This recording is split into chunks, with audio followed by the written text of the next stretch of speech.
Hello बच्चों। नमस्कार। हम लोग आज electric field and potential chapter का एच सी वर्मा का question number 32 and question number 33 देखेंगे। 32 एंड 33। पहले अपना सवाल पढ़ते हैं, सवाल क्या बोल रहा है। Question number 32 and 33। क्वेश्चन कह रहा है two particles A and B each carrying a charge q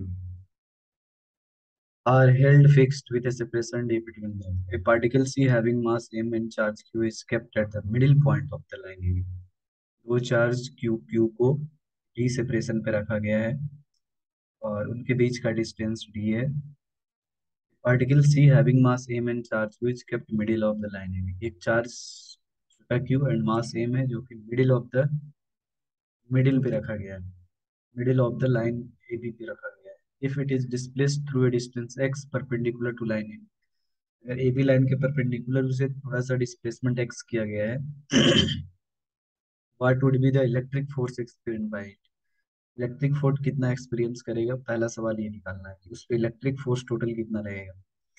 D है using assuming x is very very less than D. मान के चलना है कि जो हम डिस्प्लेस कर रहे हैं वो सेपरेशन से अगर बहुत छोटा हो, so that this force is proportional to X. तो फिर शो करना है कि जो फोर्स लगेगा वो एक्स के प्रोपोर्शनल। सी क्वेश्चन कर under what condition will the particle execute simple harmonic motion. कौन से कंडीशन में ये सिंपल हार्मोनिक मोशन करेगा।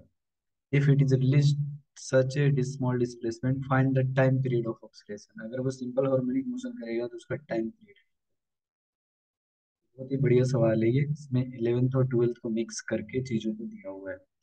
ओके, तो बढ़िया सवाल है, इसको देखते हैं अपन कैसे करते हैं।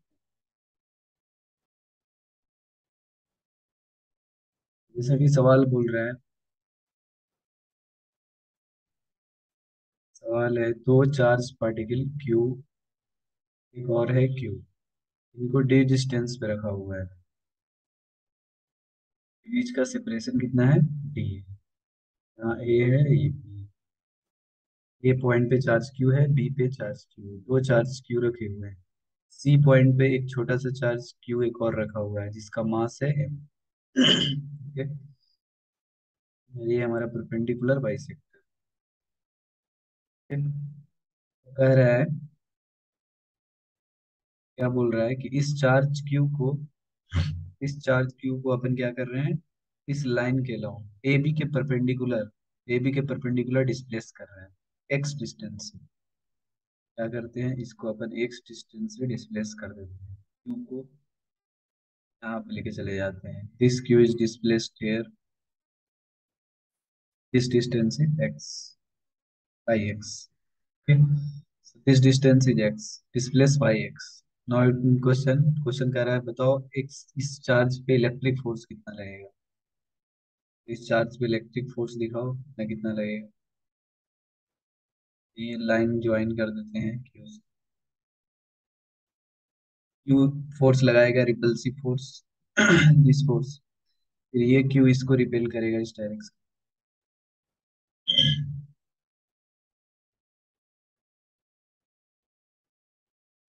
लाइन के लॉन्ग लगेगा।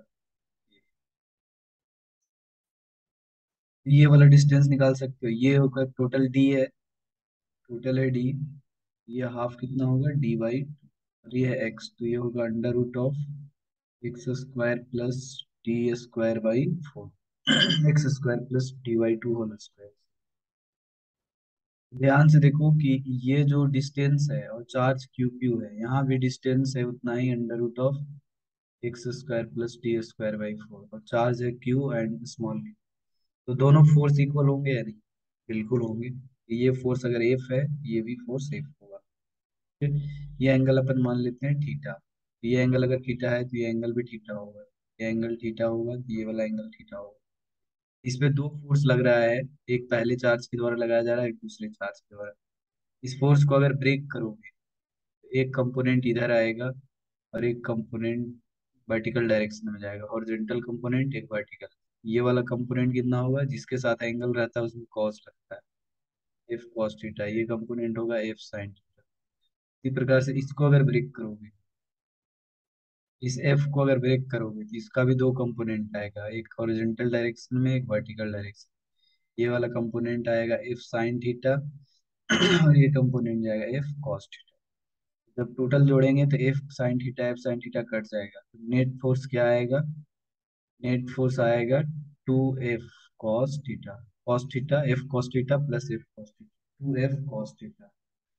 नेट फोर्स हो जाएगा two into F, F is the force by individual charge, इसके द्वारा। एफ का वैल्यू क्या होगा? एफ इज इक्वल टू ये वाला, इनके दोनों के बीच का फोर्स, ये वाला एफ क्या होगा? के Q1 Q2।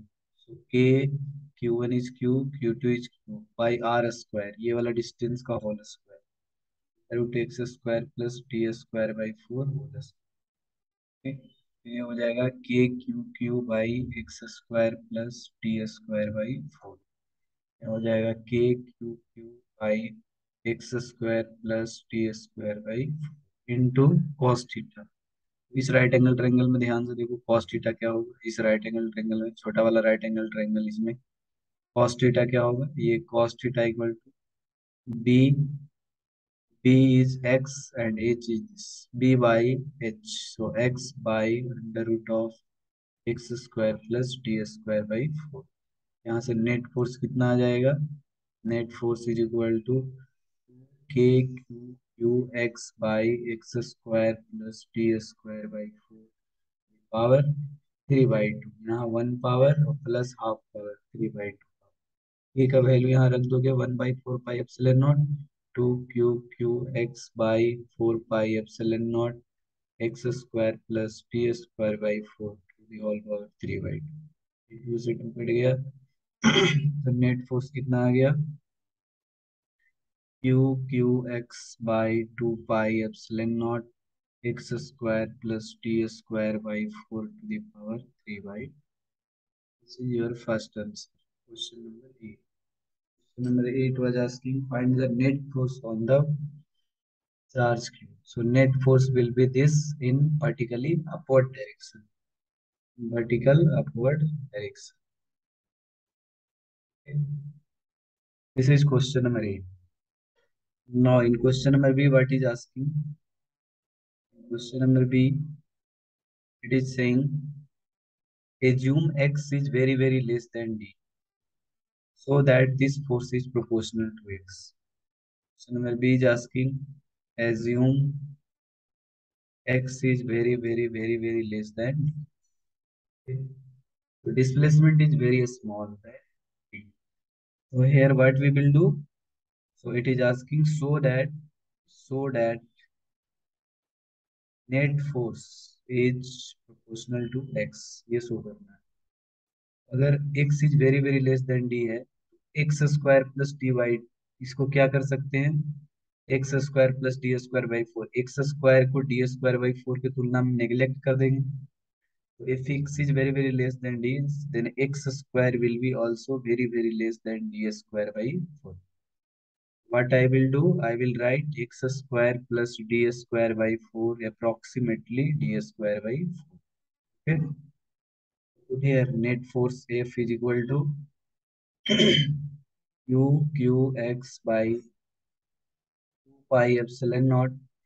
This x square is very small than d square by 4. So this x square plus d square by 4 I will replace with d square by 4 to the whole power 3 by 2.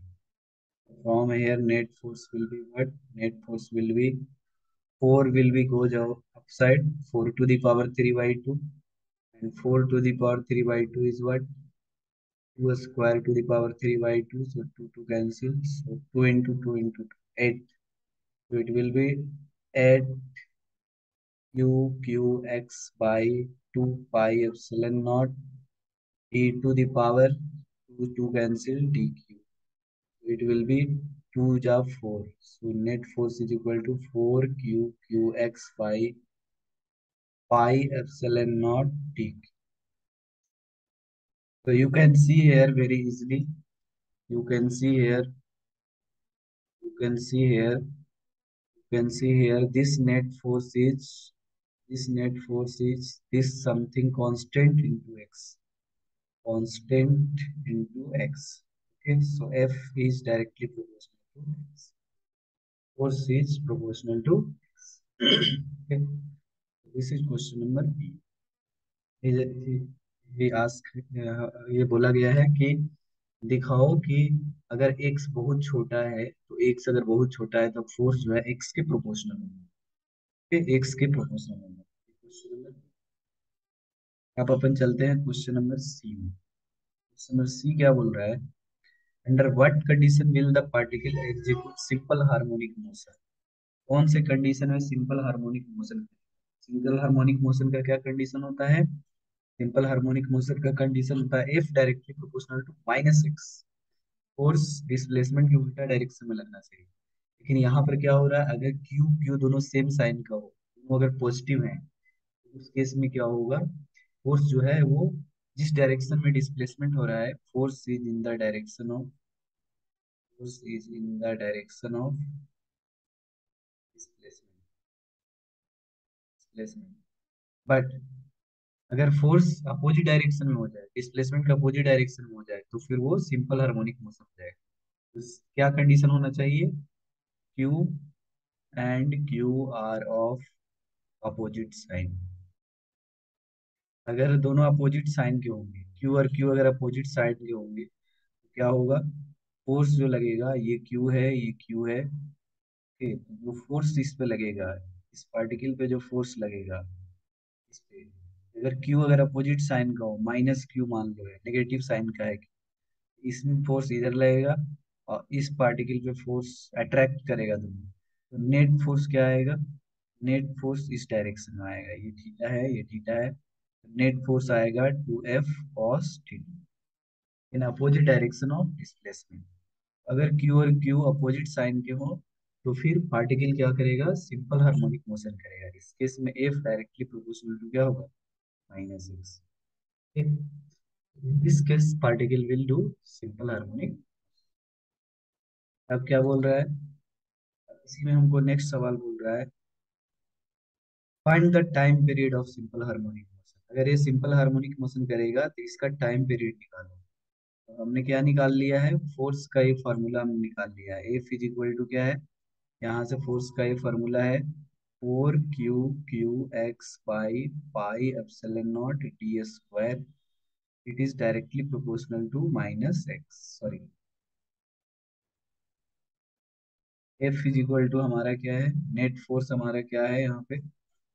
Net force F is equal to 4 Q by pi epsilon naught D Q into X. Now force is an opposite direction of displacement, so I will take it minus because charge is negative. One charge is negative. So here what I will read, F is equal to what? Mass into acceleration is equal to minus 4 q by pi epsilon naught dq into x. So take this m here. So acceleration will be minus 4 q by pi epsilon naught dq, pi epsilon naught dq, pi epsilon naught dq,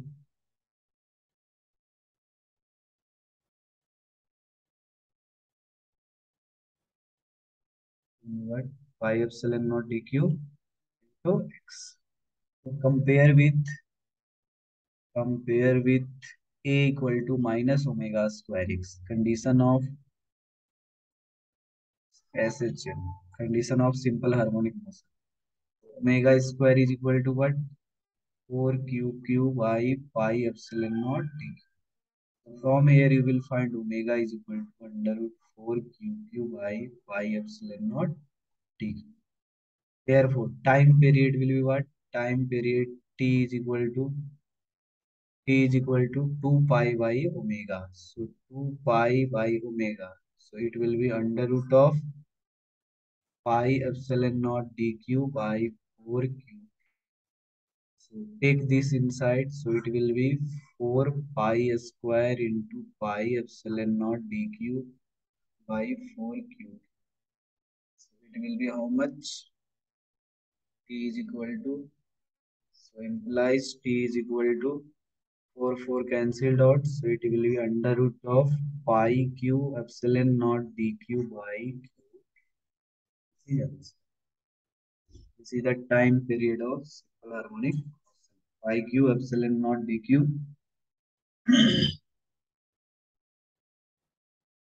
pi Q epsilon naught D Q.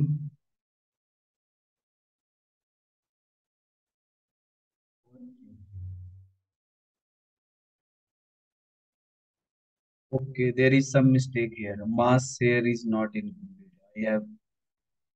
I have missed here mass. So m is equal to here. So it is m. M is there. So here will be m pi. Here will be also m pi into m. It will be m pi q epsilon naught dq by. Okay. This is this is question number 31. Okay.